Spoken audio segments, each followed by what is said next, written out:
So hello, everyone. Thank you for joining us. I'd like to introduce the next panel, and I'll be brief as well. Their full bios are in the lovely pink catalog you all have. Julie, who's actually in the center, is located here in Montreal at the Museum of Contemporary Art. We were all at last night for the lovely awards ceremony, and is also an alum of the Networked Curator program. Sheila, who is next to me, is at the Roy Rosencrest Center for New Media at George Mason University, and will soon be a program officer at the National Endowment for the Humanities. I'm sure it's a much fancier title than I've made it, but awesome. And who has been our partner for the Networked Curator and facilitated the content of that program with her colleague Sharon. Eric, who's at the far end, is Executive Director of the Museum Computer Network, MCN for short. And Carolyn, who is next to him, formerly at the Isabella Stewart Gardner Museum, now at the Cooper Hewitt, and former board president of the Museum Computer Network. The purpose of this session today is to share what we collectively have all been doing to bring together digital and curatorial, talk about examples of collaborations, and to hear from you all in the audience about your experiences and what you all would like to see happen to bring about more successful environments. We want to explore ways to create better understanding and communication between curatorial and technologists within art organizations. So during our discussion, we all would like everyone here in the audience to be thinking about relationships. How well do you know your colleagues outside of the curatorial department? What are their expertise? How will everyone's roles be articulated internally? Are they shared? Do you know them? I'd like to focus on ways to integrate digital into all departments and how AMC can support curatorial technology skills and experience. We all recognize change doesn't happen overnight, and AMC has been working on the engagement and knowledge learning with digital for several years now. In fact, believe it or not, Sheila, we've been working on this for 3 years together. And I had the great pleasure of meeting Carolyn in 2016 when her colleague Christina Nielsen, who I believe is here, introduced us during a regional in-conversation that we held in Boston.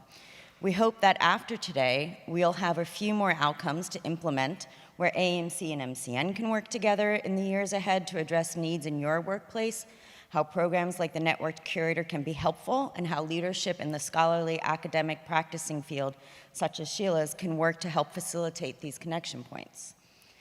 I believe that by presenting programming that offers examples of positive collaborations and fostering professional development skills, we can advance integrated workflows and serve to better our art organizations for our day-to-day workplaces and community of visitors as well.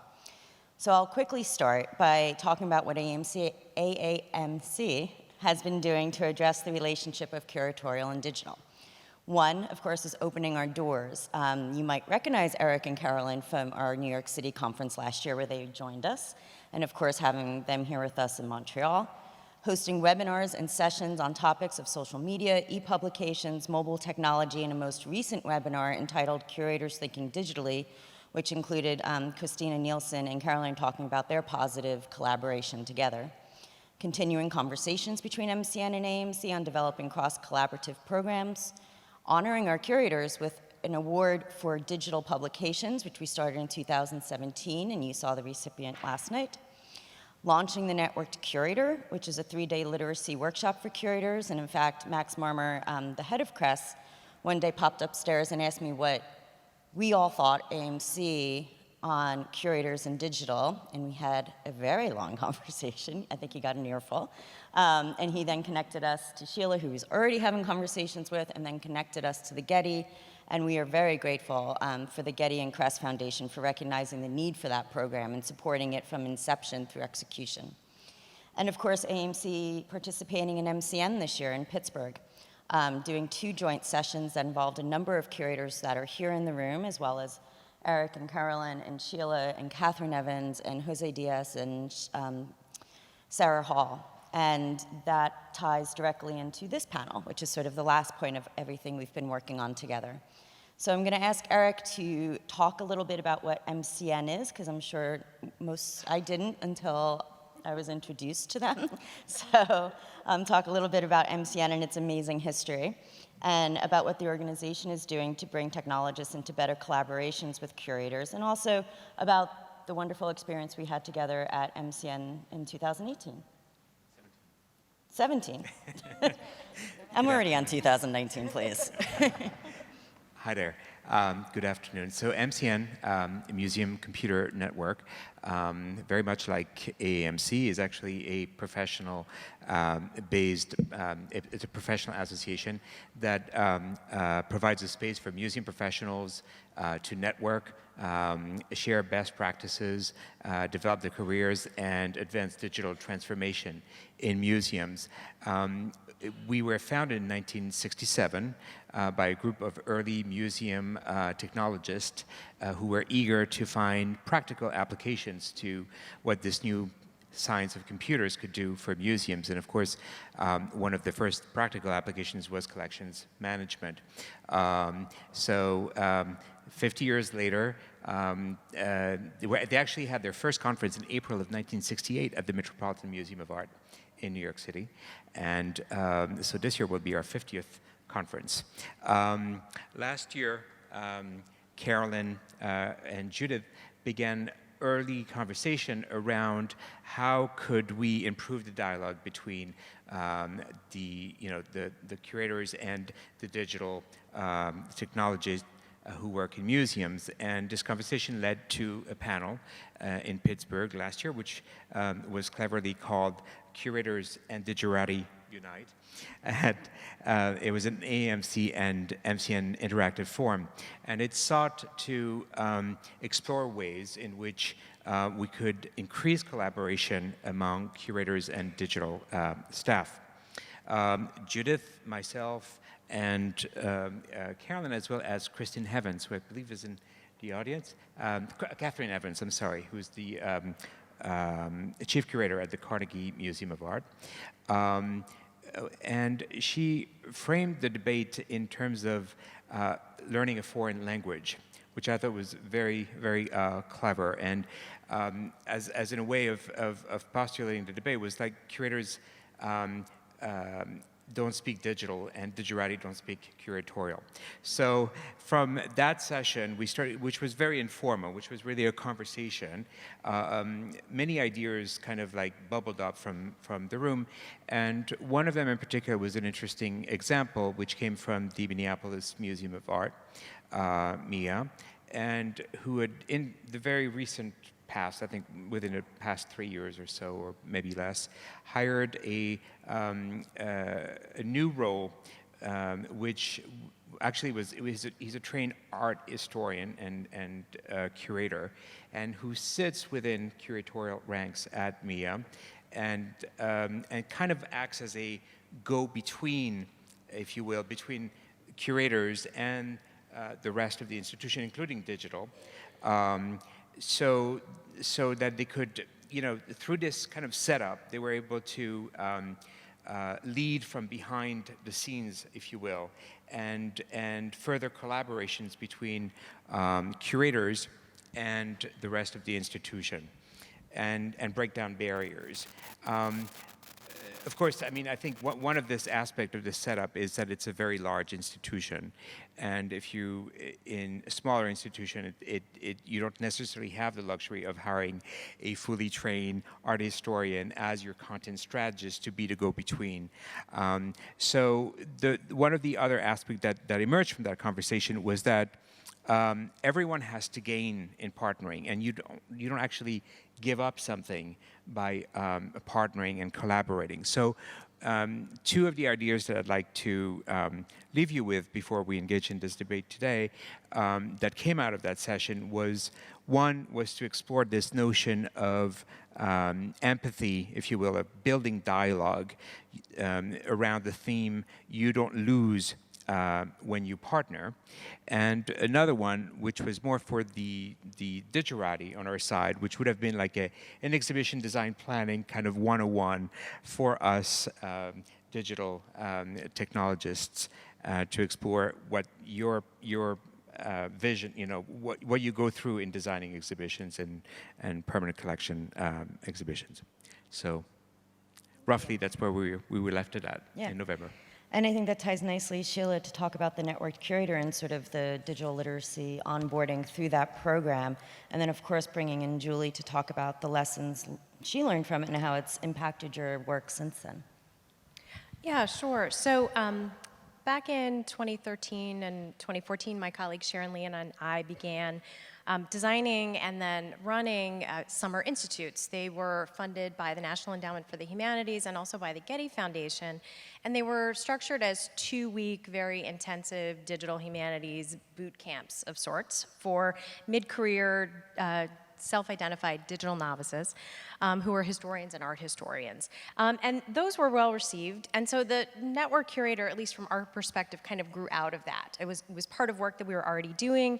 And also, Sharon and I also had a relationship with Max at Cress, and there was a conversation over Twitter that talked about trying to do sort of summer institutes for curators, and in his case, art curators. And I had also been talking with a history curator who was also talking about the need for history museum curators to get this kind of training and how could we make all of this stuff happen. And so Max, also being from the Crest Foundation and knowing very close relationships with the Getty, he also introduced Judith and I, to us, and we had meetings at the College Art Association, first in DC, and then that grew into a lasting partnership that has really worked well. And one of the things we first did initially, like you might do with any kind of new programming, is you survey your audience, and we surveyed all of you. You may remember getting that survey from us where we were trying to suss out exactly where the biggest needs were, how long could you take away from your institution, which is always a challenge for everybody. You've got a lot of things going on a daily basis. And sort of what were the major areas that you felt like you needed to explore and wanted to learn more about. And so through that together, we decided to do a 3-day, all-day, again, intensive in-person workshops with cohorts of 13 to 15. We said about 12, and then each time they grew a little bit more. But that was okay. We had the space to improve digital literacy, sort of help expand everyone's vocabularies, gain a better understanding of what's possible on the web and in digital environments, and to explore best practices for publishing research and scholarship online for yourself as individual scholars, but also for your institutions as well. So we hosted one group at George Mason University last summer, August of 2017, and then our second at the Getty Research Institute in February of 2018, earlier this year.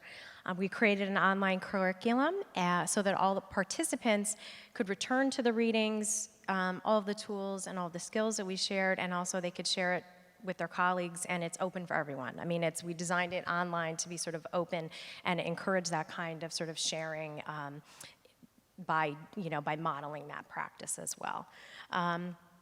And I would say, one of the things we did is each day there was a series of readings that related to a number of concepts and topics. In the afternoons, we spent time, hands-on time, working together, sometimes in small groups, working on project planning. That was actually one of those things that came from the survey, the real need to sort of be able to spend some time thinking through the steps of what does it take to conceptualize and think of a digital project from beginning to end. And obviously we only had 3 days, so there was a limit to what we could do. And always, the content is generally the hardest part. And some of the readings included the history of the Museum Computer Network. That was like sort of day one. And also recognizing that curators and collections managers were part of the early foundation of what is now MCN. And so that was also enlightening to our participants, in addition to readings about digital content strategy in museums that are doing it now, and also blogging and writing about it in real time as things are happening. Elements of human-centered design, creating generous interfaces for collections, even just a history of timelines as an organizational structure in exhibition design. And then we dipped our toes into museum data and the possibilities for continued art historical research based on collections. So that was a lot. We tried to cram in a lot in 3 days. It was a lot, and we also looked at some projects. I do want to mention, I saw last night that the American Association of Museums was announced their Muse Awards, which are their Media and Technology Awards last night, and they awarded Send Me SF MoMA, which was a mobile texting app that we all sort of looked at and played around with. Just for those of you in the room who participated in Network Curator, that just won a gold for mobile applications. So just briefly, we also did sort of pre and post workshop evaluations to kind of test and see how everyone grew or how they felt their knowledge base grew or their confidence level. Often, as we've talked about, so many problems are not necessarily technical problems, but they're issues of individuals, of people, of organizations, and also confidence and the ability to learn to speak and collaborate a little more easily. And so I would say across both of our cohorts, there were definitely increased levels of confidence in their skills, knowing more about what they don't know, and also willingness to talk about that, which I think is a really important aspect for all of us. Ability to collaborate with their technical teams, and even in their own ability to review digital projects for the field, which is another important contribution that you all make on a regular basis. And overwhelmingly, all the curators left motivated and excited, with new ideas to bring back to their own museums.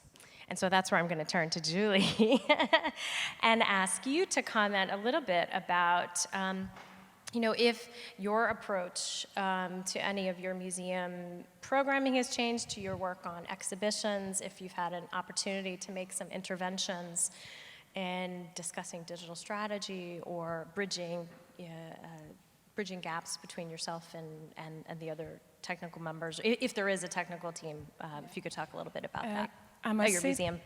That digital at the Musée d'Art Contemporain Montréal is something pretty new. Just to give you more context, I would say that I joined the curatorial department of the Musée since 3 years ago.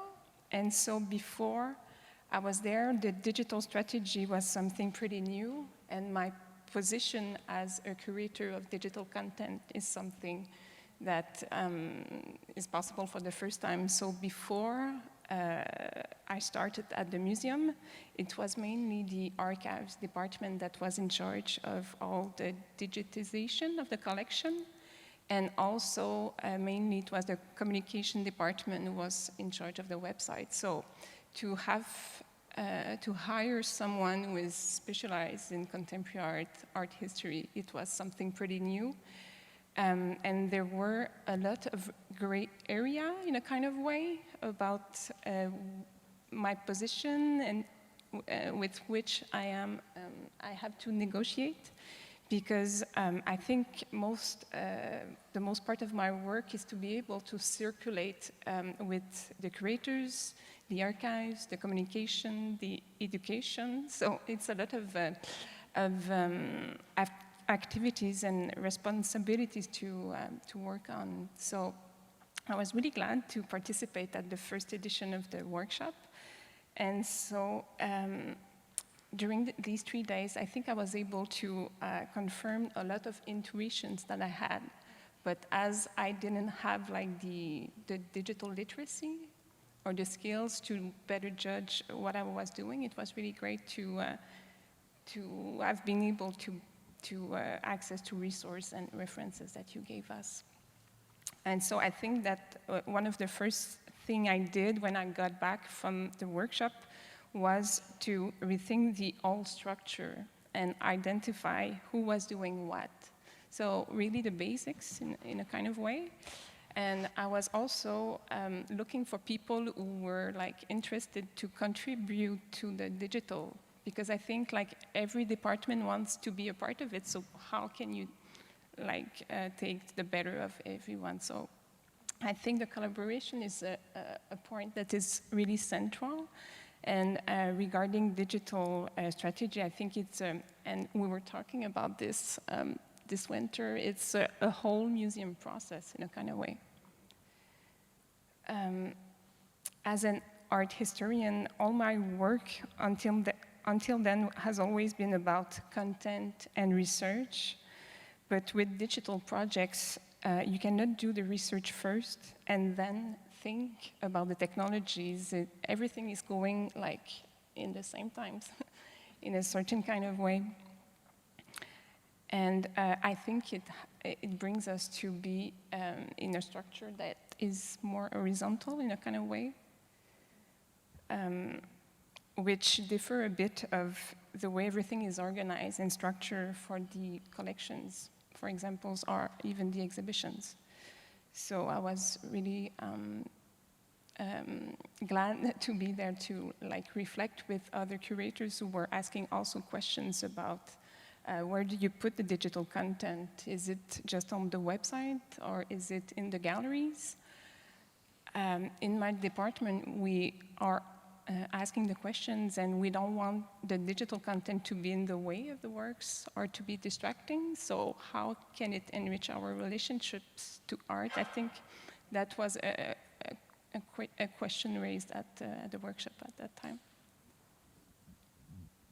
And Carolyn, and I'm going to ask the same question of Julie too, if you had to, in general, say something digital technologists would want their curatorial teams to know more about or to be aware of for future collaborations, what would that be? And in turn, Julie, having been through this process as a curator, what, in general, would you say curators want digital and technologists to know about in return? So I think Carolyn first, and then... Sure. First of all, Julia, you've basically said everything I was going to say. So, I mean, I think that, you know, the point that you made about really having to take a holistic approach now when we think about digital, because it permeates every area of museum activity. So I think we have to think about how do we create that integrated approach right from the start, so that we're thinking about digital is embedded in what we're doing, and we're thinking about not, you know, what digital product should we create, but what are the best things that we need to create for our audiences.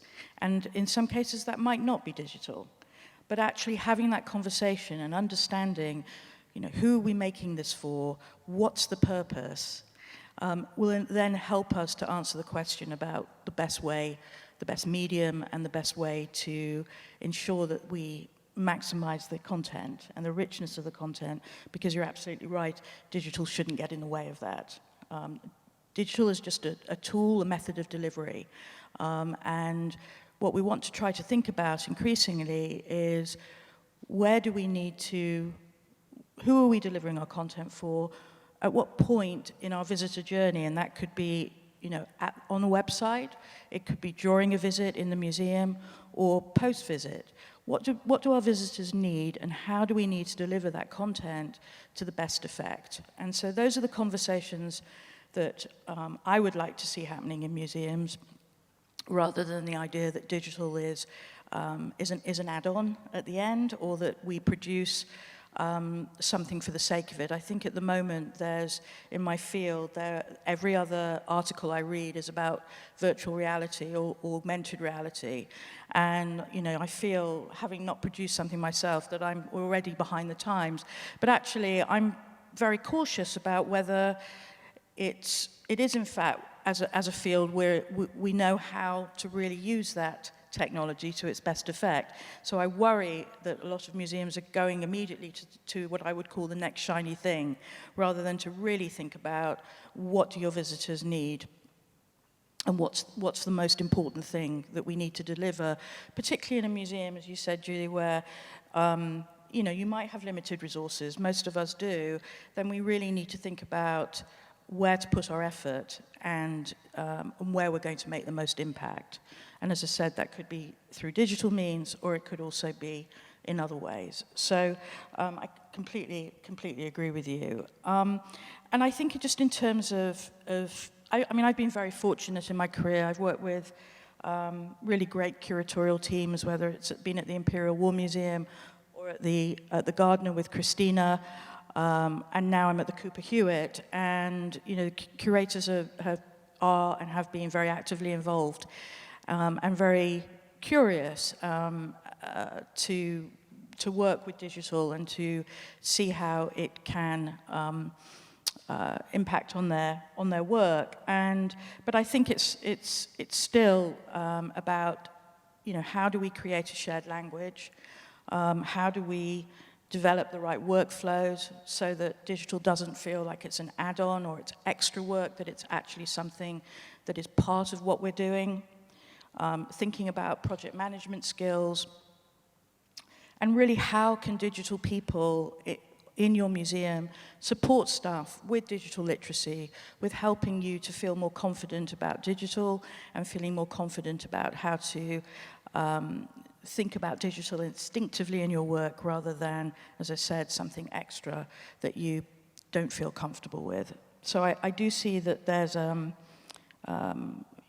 coming together and conversations and relationships that need to be fostered and developed. I think the other interesting thing as well that we're seeing as part of this move to digital really becoming core to our mission is that we're seeing a lot of new roles in museums, less traditional roles. So my role, for example, at the Cooper Hewitt is Chief Experience Officer. And that is really, I think, again, this move away from just thinking about digital as something siloed, but starting to think about how the human, the physical, and the digital work together to improve the visitor experience. And so, delivering what people want at the point that they need it, in the form that they want it. And I think, again, in order to be successful in this kind of approach, it does require collaboration across the museum, and curators are a massive part of that. I would add that, I think the main issue for digital content is how you can balance between the content and the technologies. And so this is really important. And another point that was really appealing for me is, what do you put first? Is it the audiences or the contents that you wish to push?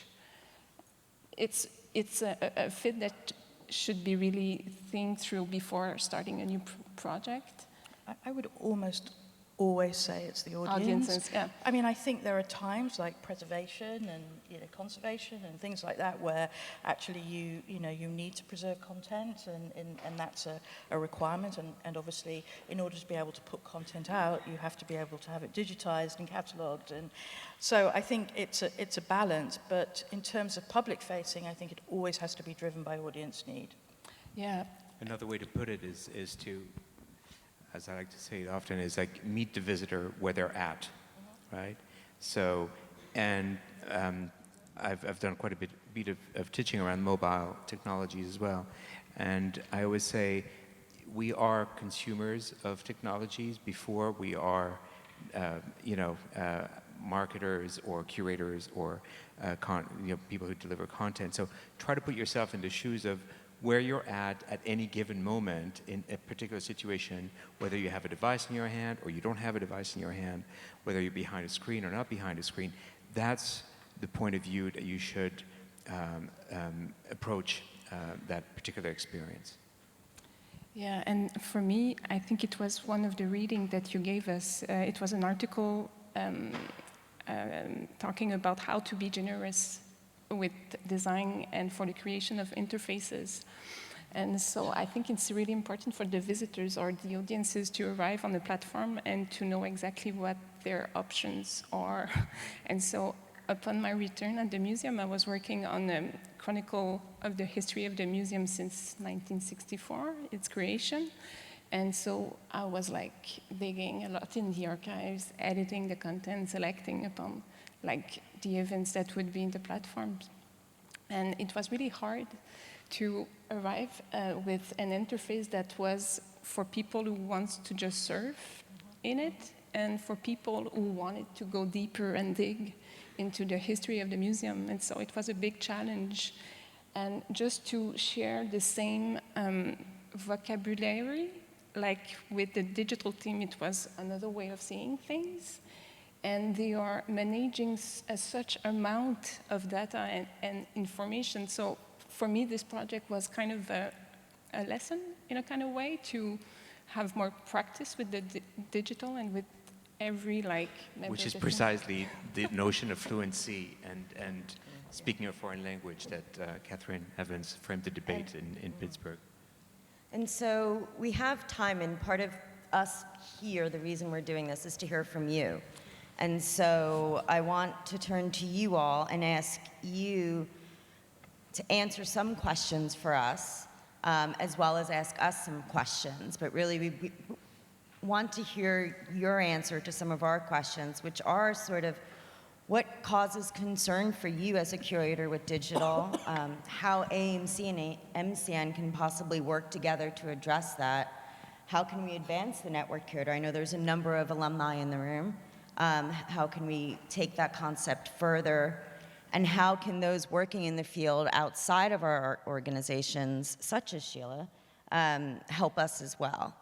And so we want to hear from you all and think about those questions, answer them, give us more questions. Yes, Ben?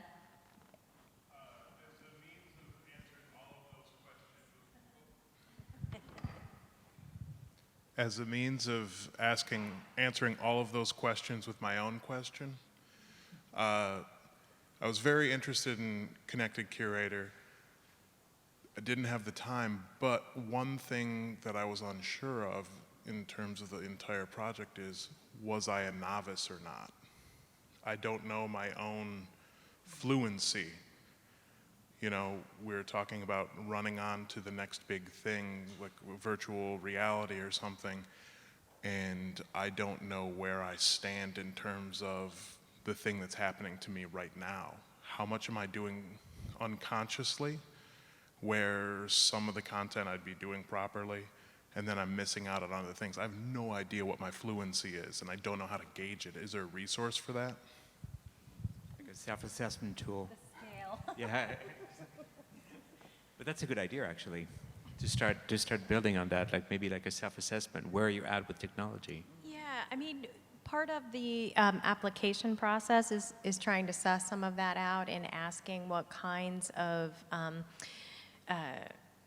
digital tools you engage with on a regular basis, what kinds of things you've already done, what kind of collaborative projects have you worked on. So all of that sort of helps build up. You know, if there are things that you've done like on your own, maybe just sort of once as a one-off, you may not have experience in thinking through a whole project with a team of people, or you may have, experimented with one thing, which is great, which means you're more likely to experiment again, which means that you're a great person to be on the project because you're open and you want to, try new things. So there isn't, it's not an SAT score, like there isn't anything, and it's also balancing it out with everybody else in the group. So yeah, and things like that, I would say the application's not onerous. And that that you should always Yeah. apply. And that application process did hone in on skill level, and we tried to make sure we had a balanced class of not someone that's too beginner and not someone that's too advanced, and have it a level playing field, because I think we all recognize that, particularly with the shiny new thing, what is outward facing for museums right now is 10, 20 steps ahead of what you all are sitting at your desk with every day, and the tools you actually have to work with. I mean, I always use the anecdote, our last board president couldn't Skype with me from the Met office because they didn't allow Skype. I was like, the amount of money that museum could save by using Skype instead of long distance, that technology is not where it should be at your desk either. And so we took into account of that in developing the application and the process and the entire program. But I think also what the issue of assessing one's own level of being comfortable with technology is an interesting question, because it's also highly variable to what environment you work in. And earlier I mentioned obviously the example of MIA, which is a large institution like the Met, but for those of you who work in much smaller institution, you may not have a digital person at all among your staff, and so you're faced with, you have no way of benchmarking your skills against pretty much anything, right? So I think it's actually a really interesting question, and we must not forget that for every Met, there are like thousands of other museums that are much smaller, and I'm always very much thinking about the smaller institutions. I mean, it's, for example, in the UK, they've just had a 3-year project, government funded, to create a digital literacy framework for museums. So they've recognized that very point. And that's not for digital people, that's for stuff across the museums. So also recognizing what kinds of skills you need for the job that you do. So I think hopefully that research and that framework, when it comes out, will actually be something that can be applied more widely. But I think this is the biggest ongoing issue for digital literacy in museums. Can I follow on that? Because this is Cody Hartley at the Georgio Museum. That question of capacity, I think, is really important. We're a relatively small museum. When I started there 5 years ago, I would say we were on the trailing ledge of technology about to fall off. I had 2 staff members that knew how to use the collections management system. None of the curators knew how to use it. It had not really been kept accurately or up to date in years. And I recognized that it was a desperate need just for the basic management of the collection. In subsequent years, we pursued an IMLS grant. We worked with a very intelligent, forward-looking technologist, Liz Neely, to scope out that project. We're successful. We're now about 6 months or 4 months away from completing that. And in those subsequent years, it's allowed us to build up our team's competency and skill level. And what's come out of that is, as their competency has grown, their capacity has grown. We're so much better at technology now. We're so much faster. We're so much more agile.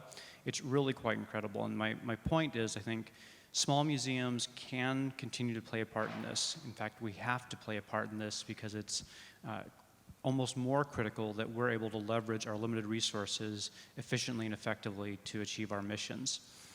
How you do that takes strategy. The fact that I could demonstrate success with grant funding, convince my director that this was the future, that all of my staff had to increase their technical sophistication and build their literacy, was very critical. And I was thrilled that as of last January, or this past January, Liz Neely's now joined our staff full-time as a curator of digital. I couldn't have imagined hiring a position like that 3 years ago. It would have been inconceivable. But now we're there. So thanks to all of you for the work you've done to help bridge the gap between technology and curators. I hope that a title like this is kind of archaic in the not-so-distant future, where we don't think of these as separate camps. That's great to hear. I will say I worked at a small museum, and one of the things that I value from my time there is the fact that I was expected to do more than one thing. You know, that's the expectation. And so sometimes there are ways to innovate and ways to grow when you're already expecting to, you know, wear multiple hats and have multiple roles. That I taught myself how to, you know, build HTML back in the late 90s so that we could have a website. And I was an educator, and so it sort of fit. But it was one of those things where those kinds of things sometimes, even though you have a lot to do, you actually sometimes have that space to grow that's much easier than at a larger institution, which is much more difficult to steer. I would say as well that as we are starting to work in new ways, you know, one of the things I've found during my museum career, that one of the hardest things museums find to do is to stop doing something. And, you know, quite often we carry on doing things the way we've always done them, but we keep piling on new things. And often digital falls into that pile of new things. And so people grumble, or people, you know, think, oh, I don't want to do this, isn't part of my job. Instead of museums actually starting to think about, you know, how do we evolve and shift into these new ways of working, so that actually this is part of my job. It isn't something on top of what I'm already doing. And I think it's, you know, that also is a part of the learning curve that I think we're going to have to start to go through.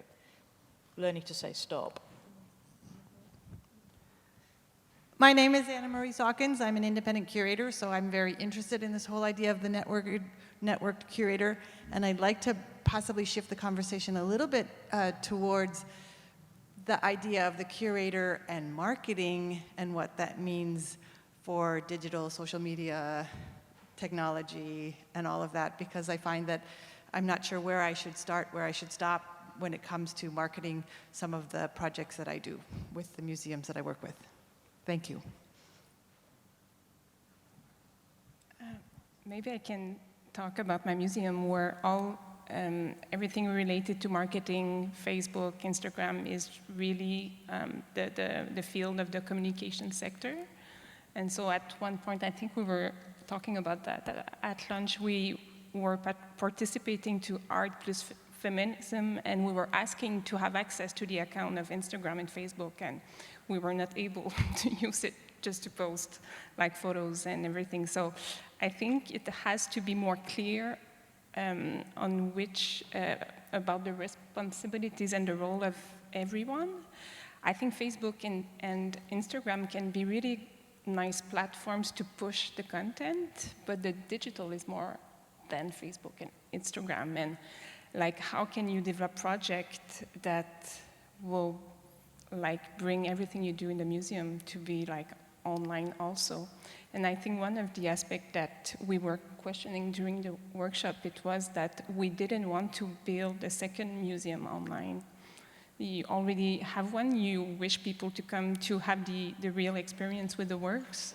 And so the digital content should lead on this way, but sometimes it's something more that...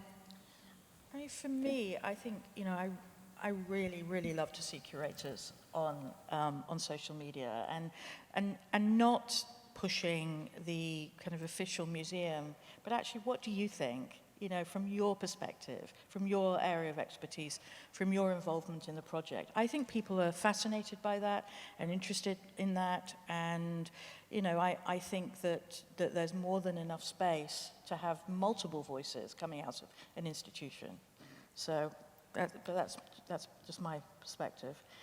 But I think that those platforms were so used by the communication and the marketing sectors that I think we have to ask for them, or maybe investigate more too. Yeah, I think it's important for, Caroline, I think it's important for an institution to have a voice, but it's also important that that voice be heard or communicated by different people for the, you know, for the institution.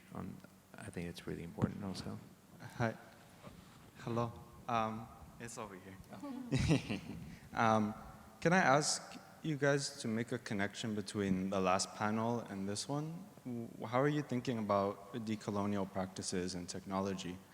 And if not, could you point us towards any sources? That'd be really useful, I think. I'm so glad you asked, because I had this point and I'm like, how am I going to fit it into this set of conversations? So thank you.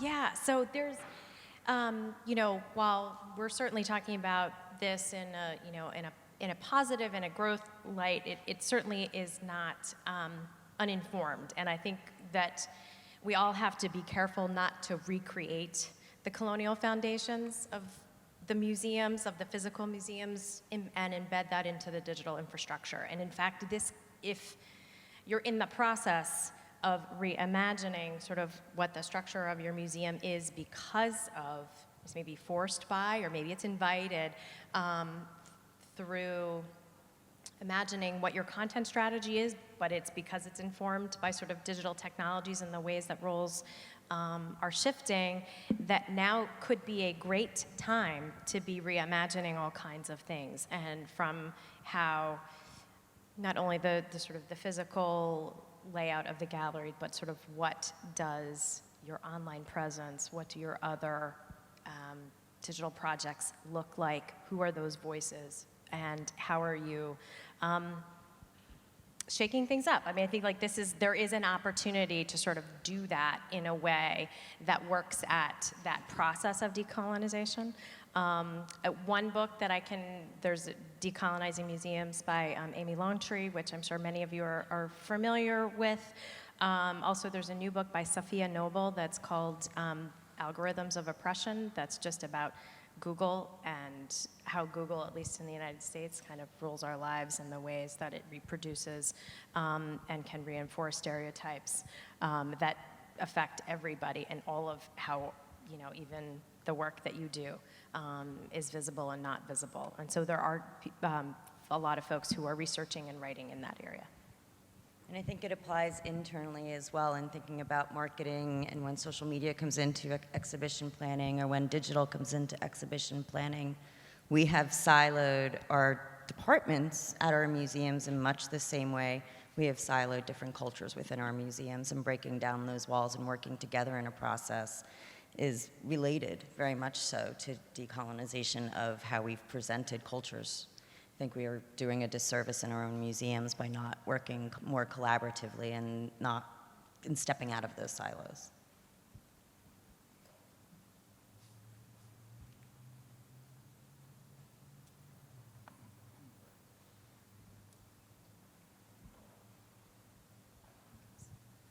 We've talked a lot about digital literacy in terms of communicating with our colleagues and with our audiences, but what about working with artists? More and more artists are working digitally.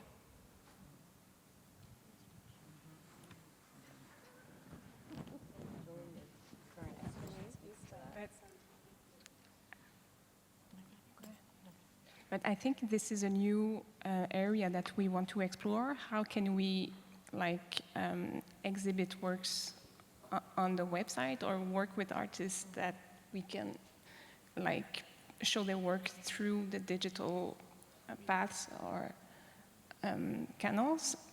I think it's really interesting, and a lot of digital firms in Montreal actually wants to work with artists because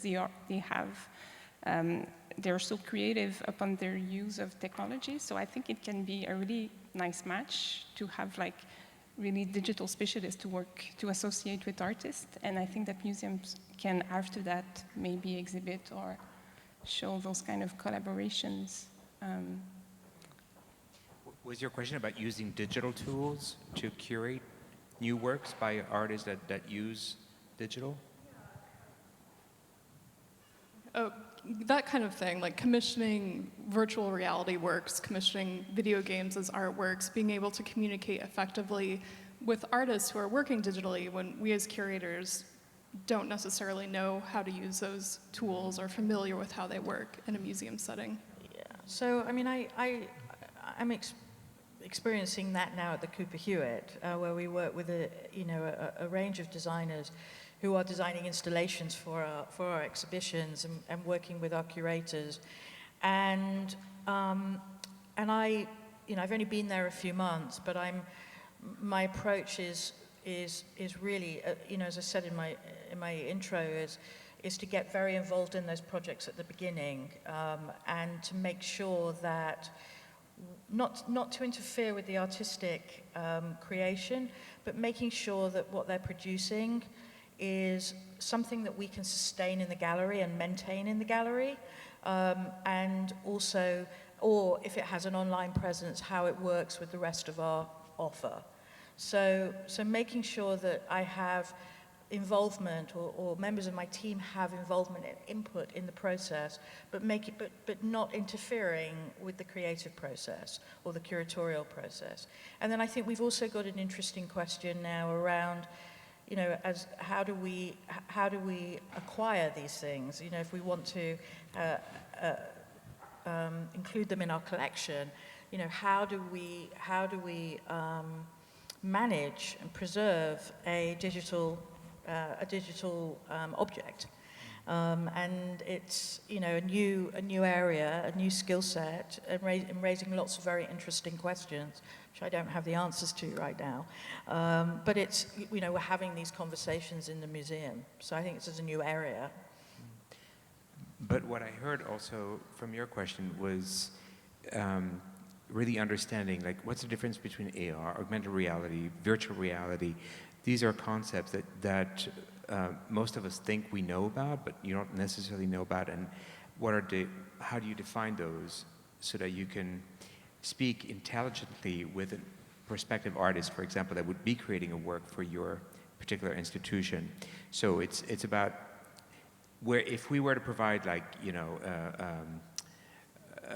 some frameworks or workshops or webinars around those notions so that you'd be more informed about them, would that be something that you'd be interested into to hear more about as well? I mean, this is really, because this was really what part of this session was about, is to hear from you all what kind of tools you'd need to enhance your literacy in digital, anything digital. Can I just say one more add-on on that is, the idea of if you want to collect something that you and researchers in the future can also access it and be able to experience it or a version of it. And so that also, I think, to build upon what everyone else has already said, is also part of that consideration, especially if there are, really interesting, incredibly creative and imaginative projects that are designed with commercial software. You will need software on your machine that can run and simulate that. So and you might not be able to maintain that for a long time, but there might be something that you can do, like film the experience of it, and that might be something that's more easily transferable, of capturing the experience, documenting the process. And there are art historians who are of contemporary art who are writing about this and sort of the challenges of this, but sometimes it's breaking it down to its sort of the product that can transfer. Otherwise, some of this stuff does get lost. Yeah, 'cause it's not just the content, it's often the experience. It's experience, right? That's what it is, yeah. And we have time for one last question. Jen? Does anybody else want? Okay, I guess I will ask it. And I hope it doesn't go too existential, but I hear the term the second dark ages. In terms of digital, I know I started Pine Mail in 1994, and I have no access to that correspondence now.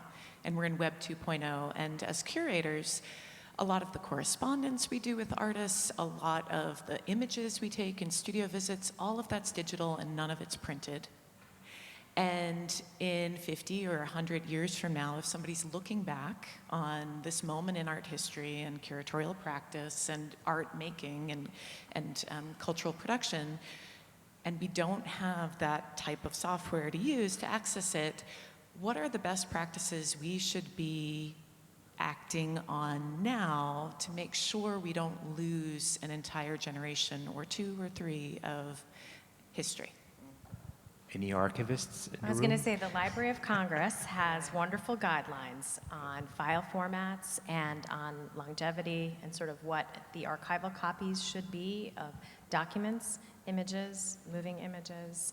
It's part of their NDSR, I can't remember what it is, but they have it for sort of personal or digital archiving, but they have, and in fact, it's something that we reference in the network curator of what those sort of, from their perspective, the guidance is. So while a PDF may be considered archival quality, if you can save something as a plain text file, that will most likely be readable and transferable for the longest period of time. You will lose all the design elements for it, but you will have the content. And so it's a question of what is the right choice for the kinds of things you have. But there are some guidelines coming out from the archival world about preservation of our own digital files. And those are things that you can and have to do now. That can't be that's not a future problem, that's a now. Right. That's a now issue. And we have many archivists sessions actually at the MCN annual conference, and a whole niche of people who are really into this. And Paul Marty is actually one who's leading the field in that. For those of you who may know his name, he's published. It might be useful, Eric, just to mention that as part of MCN, we have a series of special interest groups that are focused on particular areas, and we would really encourage curators to join those groups. They're online, they're chaired by people who are experts in their field. They often run webinars, they have resources, they're a great place to go if you have a question. And so I think, Eric, I'm sure you'd be happy to provide information. In fact, Paul Marty has submitted a session for the November conference around history, legacy, and advocacy, which is directly after celebrating our 50th anniversary last year. He was really interested in building a framework where we could not only preserve the history of MCN, but also provide a much larger preservation framework for the legacy of the entire field. So I think it would be interested, and he also wanted to create a special interest group specifically dedicated to this area. So I know we're coming to an end, but I heard a lot of really good questions. I think there are a lot of great ideas to explore. and obviously a session, a conversation involving archivists in the digital realm with ours. I have to say, when we did that, I now save things in a different way. Some of the things AMC has learned from the networked curator, I mean, we are on LastPass. All of our files are on Dropbox. This session for me is on Google Doc. Like, we have moved and backed up. We have a hard file with Crest for everything, but everything is now also saved elsewhere. But it sounds like that would be a great project for us to collaborate on together. And I just wanted to say as well that one of the things that, I was involved with MCN for 5 years, poor Eric, and I think over those 5 years, what I started to see was really a move from just it being a technologist-only field of people that attended the conference to seeing more disciplines, more areas of the museum represented. And I think this is, why I was so delighted to be here for the last 2 years and to have Judith and other curators attend MCN, is that I think more of that kind of disciplinary working, and you would have access at MCN to hear people talk about specialist areas that would have an interest for you. Just gives you, or to make sure that if you do have a digital person that's going to the conference, that they report back and talk to you about what they learned, and attend sessions that may be of particular interest to you as well. But to really encourage you to think about, moving beyond just the fields that we're in, and this is exactly the same thing I've said to technologists as well, and have that opportunity just to have some different viewpoints and to hear different people speaking, and just have an opportunity to learn. So I want to, sorry, we do have to wrap up. I want to thank everyone on the panel and thank the audience for participating. And Eric, you just wanted to say one last thing, sorry? I just wanted to make sure, what's the mechanism for, catching feedback? We have a survey because okay, we've talked Thank about you. that. So yes, we now have our, I'm sorry, we're on a tight schedule here.